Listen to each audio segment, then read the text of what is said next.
બાળકો, રાસાયણિક ગતિકીના આજના લેક્ચરમાં આપણે બહુ જબરજસ્ત ફરીથી એકવાર કોન્સેપ્ટ શીખવા જઈ રહ્યા છીએ.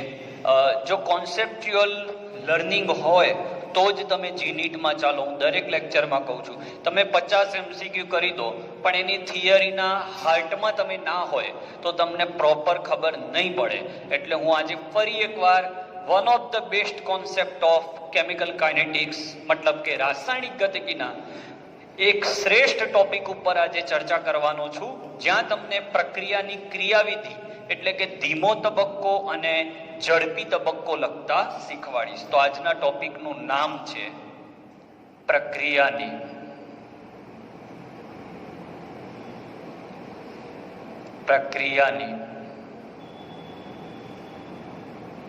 ક્રિયાવિધિ.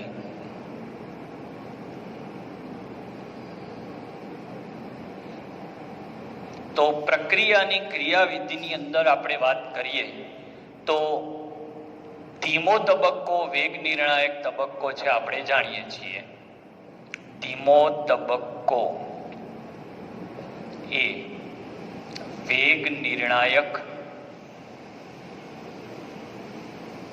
તબક્કો છે, એ આપણે જાણીએ છીએ. ઓકે, તો ઉદાહરણ લઈને આપણે શીખીએ. ધારો કે તમને એક પ્રક્રિયા આપી 2 time N2O5 gives reaction છે 4NO2 plus O2. ઓકે, અને આનો તમને વેગ આપી દીધો, વેગ બરાબર K N2O5 ની 1 ઘાત. તો પ્રક્રિયા તમને આપી અને વેગ તમને આપ્યો, તો પ્રક્રિયા અને વેગ ઉપરથી તમને કેવી રીતે ધીમો અને ઝડપી તબક્કો બને એની ચર્ચા હું તમને શીખવાડું. સૌથી પહેલા તમે જોશો તો અહીંયા તમારી પાસે ઘાત, અહીંયા તત્વયોગમિતીય ગુણાંક 2 છે અને અહીંયા ઘાત તમે જોશો તો 1 છે. તો તત્વયોગમિતીય ગુણાંક 2 અને ઘાત 1 છે, એટલે આપેલ પ્રક્રિયા જટિલ પ્રક્રિયા છે, એ તો સાબિત થઈ જ ગયું. ઓકે, તો હવે જટિલ પ્રક્રિયા 1 થી વધુ તબક્કામાં થાય છે, તો ધીમો અને ઝડપી તબક્કો શોધવાની એક બહુ જ સરસ રીત શીખવાડું. કારણ કે મોટા ભાગે બાળકોને આ નથી ફાવતી હોતી. પ્રશ્ન કેવી રીતે પૂછાય તો આ ચલાવું છું એ જ પ્રશ્ન, આપ્યું હોય આ, આપ્યું હોય આ, અને કે નીચેનામાંથી કયો વિકલ્પ યોગ્ય છે ત્યારે આ મેથડ વપરાય. તો ધીમો અને ઝડપી તબક્કાની વાત કરું તો ધીમા તબક્કામાં શું લેવાનું ને ઝડપી તબક્કામાં શું લેવાનું. તો ધીમા તબક્કાની અંદર તમારે જે વેગની અંદર પદ હોય, વેગની અંદર જે પદ હોય એ ધીમા તબક્કામાં લેવાનું. તો વેગમાં N2O5 કેટલી વાર છે? 1 વાર. તો અહીંયા 1 વાર લખીશ N2O5. ઓકે, હવે એમાંથી તમારે બનશે NO2 વત્તા NO3.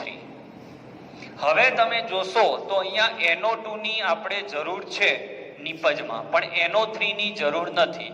તો એ NO3 ને ઝડપી તબક્કામાં નાખી દેવાનો, તો વત્તા NO3 અહીંયા આવી જશે.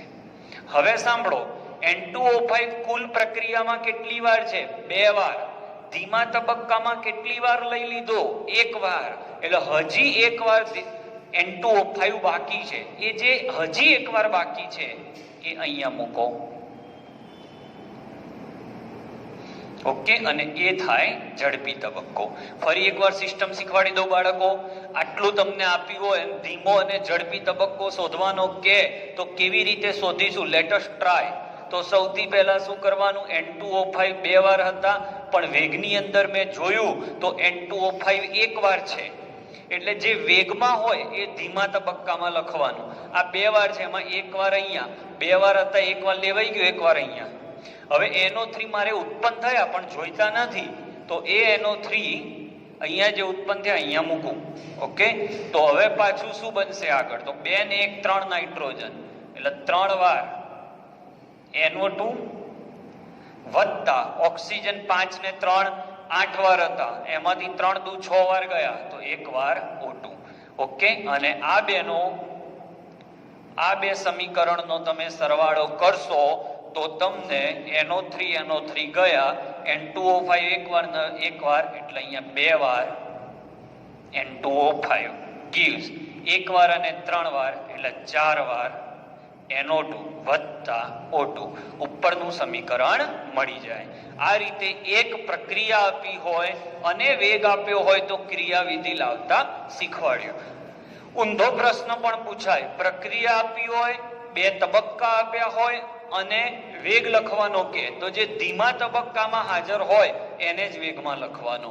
એક બીજી જોરદાર કન્ડિશન કહું કે ઝડપી તબક્કો રિવર્સિબલ ના હોવો જોઈએ. જો રિવર્સિબલ હોય એટલે કે પ્રતિવર્તી હોય તો પાછી એની ગણતરી બદલાઈ જશે. ઓકે, એવો એકાદો પ્રશ્ન છે મારી જોડે, એ પણ હું તમને શીખવાડું છું. ઓકે, તો સૌથી પહેલા તમે આનો સ્ક્રીનશોટ લઈ લો, પછી બીજું ઉદાહરણ લઈએ આપણે. ચલો બીજું એક ઉદાહરણ લઈએ. ઉદાહરણ number 2. 2 mall NO2F 2 mall NO2 વત્તા F2 શું બનાવે? તો 2 મોલ NO2F બનાવે છે. અને આનો જે વેગ છે એ વેગ આ રીતે છે, વેગ બરાબર K NO2 ની 1 ઘાત અને F2 ની 1 ઘાત. તો સ્ટેપ નંબર 1 આપણે જોઈશું બાળકો. તો અહીંયા તમે જો NO2 ની આગળ 2 છે ને અહીંયા ઘાત 1 છે, મતલબ આણ્વિકતા અને પ્રક્રિયા ક્રમ સમાન થયા નથી. આણ્વિકતા અને પ્રક્રિયા ક્રમ સમાન નથી મતલબ આપેલ પ્રક્રિયા જટિલ એટલે કે સંકીર્ણ છે. સંકીર્ણ પ્રક્રિયા 1 થી વધુ તબક્કામાં થાય તો 2 તબક્કાના હું લખતા તમને શીખવાડું. ધીમો તબક્કો અને ઝડપી. ધીમા તબક્કામાં કોને સ્થાન આપવાનું? તો જે વેગમાં હોય એ ધીમા તબક્કામાં. તો વેગમાં કોણ છે? NO2 છે અને F2 છે. ટોટલ NO2 કેટલી વાર છે? મૂળ પ્રક્રિયામાં 2 વાર, એમાંથી 1 વાર NO2 ધીમા તબક્કામાં ગયો તો હજી 1 વાર NO2 વધ્યો. એ વધારાનો 1 વાર NO2 આપણે ઝડપીમાં લખીશું. આ બે ભેગા થાય એટલે અહીંયા બને NO2F વત્તા F. હવે NO2F મારે અહીંયા જોઈએ છે પણ આ F જોઈતો નથી એટલે AF હું ઝડપી તબક્કામાં પાછો નાખી દઈશ અને આ ના બે ભેગા થાય એટલે NO2F બને. ફરીથી બાળકો, વેગમાં જે પદ હોય NO2 અને F2 વેગમાં છે તો વેગમાં જે પદ હોય એ ધીમા તબક્કામાં નાખવાના અને એ સિવાયનું બધું ઝડપી તબક્કામાં નાખવાનું. હવે આનો ને આનો સરવાળો કરો એટલે F ગયા તો NO2 વત્તા NO2 2NO2 આ F2 એમના એમ gives આનો નાનો સરવાળો એટલે 2 મોલ NO2F. ઓકે, તો આ રીતે પ્રક્રિયાની ક્રિયાવિધિ સમજી શકાય. હજી એક ઉદાહરણ આપું એટલે તમારે વેલ ક્લિયર થાય, પછી એક ઉદાહરણ તમે જાતે કરો એટલા માટે એક હોમવર્ક પણ આપું છું. લઈ લો સ્ક્રીનશોટ આનો પણ. ઉદાહરણ નંબર 3. NO2 વત્તા CO gives બેનો સરવાળો થાય અને તમને મળે છે NO વત્તા CO2 અને આનો વેગ લખાય છે ત્યારે વેગ કંઈક આવો આવે છે, વેગ બરાબર K NO2 નો સ્ક્વેર. હવે તમે ધ્યાનથી જુઓ, ફરીવાર આપણે ફસાઈ ગયા. અહીંયા NO2 ની આગળ 1 છે સહગુણક અને અહીંયા NO2 નો સ્ક્વેર છે એટલે અહીંયાનો સહગુણક અને આની ઘાત એટલે કે આણ્વિકતા અને પ્રક્રિયાક્રમ સમાન નથી. તો આવા સમયે પ્રક્રિયા જટિલ હોય, જટિલ પ્રક્રિયામાં 2 તબક્કા હોય, ધીમો અને ઝડપી. તો કેવી રીતે લખીએ આનો ધીમો અને ઝડપી તબક્કો? જુઓ તમે.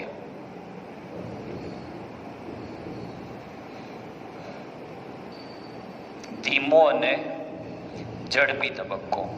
ધીમા તબક્કામાં કોને ધ્યાનમાં લેવાનું? તો ધીમા તબક્કામાં જે વેગમાં હોય એને ધ્યાનમાં લો. વેગમાં કોણ છે? NO2. કેટલી વાર છે? 2 વાર, કારણ કે ઘાત 2 છે. ફરીવાર વેગમાં જે હોય એને ધીમા તબક્કામાં લેવાનું. વેગમાં NO2 છે, કેટલી વાર છે? 2 વાર. તો ધીમા તબક્કામાં લખીશું NO2 વત્તા NO2. ઓકે, આ બે ભેગા થઈને બનાવશે શું? એ બહુ મોટો પ્રશ્ન છે. તો આ બે ભેગા થઈને અહીંયા બનશે તમારે NO વત્તા NO3. હવે NO ની મારે જરૂર છે ઉદાહરણમાં, પણ NO3 ની જરૂર નથી. તો NO3 અહીંયા આપણે ઉડાડી દઈએ. બીજું કે કાર્બન મોનોક્સાઇડ પ્રક્રિયામાં જોઈએ પણ હજી નથી આવ્યો, તો કાર્બન મોનોક્સાઇડ ઉપરથી ઉતાર્યા, NO3 અહીંયાથી લાયો. સરવાળો ટોટલ ઉપરની પ્રક્રિયા જેટલો થવો જોઈએ. તો આ CO અહીંયાથી O ને ખેંચી લે એટલે CO2. અહીંયાથી O જતો રહ્યો એટલે NO2. હવે આપેલ બે પ્રક્રિયાનો સરવાળો કરો તો NO3 ગયા, એકવાર NO2 ગયા, એટલે જવાબ આવ્યો NO2 વત્તા CO gives CO2 વત્તા NO. ઉપરના ઉદાહરણ જેવું આવી ગયું. ઓકે, તો આવી રીતે પ્રક્રિયાની ક્રિયાવિધિઓ નક્કી થતી હોય છે. એક ઉદાહરણ હું તમને જાતે આપું છું, એ તમારે જાતે કરવાનું છે. આનો સ્ક્રીનશોટ લઈ લો. પહેલા આ પ્રશ્ન તમને આખી એક પ્રક્રિયા આપી, વેગ આપ્યો, અને આની મદદથી તમારે ધીમો તબક્કો અને ઝડપી તબક્કો શોધવાનો છે. તો હોમવર્કમાં છે તમારા માટે, ટ્રાય કરજો. ના આવડે તો મને પૂછજો. ઓકે, બાકી બહુ સરસ પ્રશ્ન છે. હવે એક સરસ બીજી ક્રિયાવિધિ શીખવાડું, જેમાં એક તબક્કો પ્રતિવર્તી હોય અને બીજો તબક્કો પ્રતિવર્તી ના હોય. ત્યારે કેવી રીતે તમારે વેગ લખવાનો એનો પોઈન્ટ તમને શીખવાડું છું. ઓકે, તો સ્ક્રીનશોટ લઈ લો. ચલો આનો. હવે બાળકો એક એવી પ્રક્રિયા લઈએ જે હું હમણાં બોલ્યો તો કે આ રીતની પ્રક્રિયા હોય. એમાંથી બી અને બી પાછો એ તરફ. આ તરફનો વેગ અચળાંક K1, આ બાજુનો K2, અને વળી આ તબક્કો ઝડપી હોય, અને બી માંથી સી, અને એનો વેગ અચળાંક K3, અને આ તબક્કો ધીમો હોય. તો આવી પ્રક્રિયા માટે વેગનું સૂત્ર તારવો. તો સૌથી પહેલા જે ઝડપી તબક્કો છે એ રિવર્સિબલ છે. ઝડપી તબક્કો જે છે એ રિવર્સિબલ છે. ઓકે, તો રિવર્સિબલ માટે કેવી રીતે લખવું? તો પુરોગામી પ્રક્રિયાનો વેગ બરાબર પ્રતિગામી પ્રક્રિયાનો વેગ થાય. રિવર્સિબલ હોય અને સંતુલનમાં હોય, આપણે સંતુલન ચેપ્ટર ભણ્યા છીએ, તો રિવર્સિબલ અને સંતુલનમાં હોય ત્યારે V1 બરાબર V2. તો V1 માટે V1 નું સૂત્ર શું થાય? V1 બરાબર K1 into A. V1 માટે K1 into A, અને V2 માટે આ બાજુ K2 into B. આ બાજુ K1 into A, આ બાજુ K2 into B. હવે બંને એકબીજાના સંતુલનમાં છે, એટલે સંતુલનમાં વેગ સમાન થાય. ઓકે, તો V1 બરાબર V2. તો અહીંયા લખી દઉં હું K1 into A. સમીકરણ 1 છે એમાં મૂકતા, તો V1 ની જગ્યાએ K1 into A, V2 ની જગ્યાએ K2 into B મૂકી રાખો. સ્ટેપ 1 પૂરું. હવે આપણી જોડે ધીમો તબક્કો છે. ધીમો તબક્કો. તો ધીમા તબક્કાની અંદર લખાશે V3 બરાબર K3 into B. આમ જાય એના માટે વેગ અચળાંક K3 અને આ B, K3 into B. તો B ની જગ્યાએ શું મૂકું? તો B ની જગ્યાએ અહીંયાથી સૂત્રનો કરતા બનાવું. તો B બરાબર, બોલો શું સૂત્ર બનશે? B બરાબર K1 છેદમાં K2 into એ. આ જે કિંમત આવી એ આમાં મૂકી દઉં તો K3 ઇન્ટુ K1 ભાગ્યા K2 ઇન્ટુ એ. તો K3 K1 K2 ને K0 લખી શકાય, જ્યાં K0 ને સરેરાશ અથવા એકંદરે વેગ અચળાંક કહેવાય. ઓકે, વેગ અચળાંક કહેવાય. તો આ રીતની પ્રક્રિયાઓ જે છે કે જેમાં પહેલો તબક્કો પ્રતિવર્તી અને ઝડપી હોય અને બીજો તબક્કો ધીમો હોય, ત્યારે એનું વેગનું સૂત્ર તારવવાની આ મેથડ છે. પ્રતિવર્તી તબક્કો છે એને આ રીતે લખાય અને જે ધીમો તબક્કો છે આ રીતે લખાય. આને ને આને આપણે સરખાઈ દઈએ તો અહીંયા જે પોઈન્ટ જોઈએ એને અહીંયાથી સૂત્રનો કરતા બનાવવાનો. ઓકે, તો સ્ક્રીનશોટ લઈ લો. આનું એક સરસ ઉદાહરણ હું તમને શીખવાડું છું. ચલો, આ આખી પ્રક્રિયા મેં લખી રાખી છે. તો આ પ્રક્રિયા માટે વેગ કેવી રીતે તારવીશું? તો આનું નામ પહેલા બાજુના સ્થાન છે એટલે આને ઓર્થો કહેવાય. તો ortho hydroxy amino ethyl benzene ઉપર એસ્ટર એટલે બેન્ઝોએટ. ફરીથી ortho hydroxy amino ethyl benzoate H+ અને OH- સાથે પ્રક્રિયા કરે તો એ પ્રક્રિયા ઝડપી જ હોય. બધી રિવર્સિબલ પ્રક્રિયા ઝડપી જ હોય એવું નહીં. H+ અને OH- સાથે થતી હોય એ પ્રક્રિયાઓ મોટા ભાગે ઝડપી હોય, ઝડપી અને રિવર્સિબલ. ઓકે, તો આટલા સ્ટેપની અંદર તમારે સંતુલન ચેપ્ટર લાગશે આટલામાં, અને આની અંદર ગતિકી ચેપ્ટર લાગશે. તો આના માટે આપણે તારવણી કરીએ. બોલો શું આવશે પહેલું સ્ટેપ? તો V1 બરાબર લખાવો. તો V1 બરાબર K1.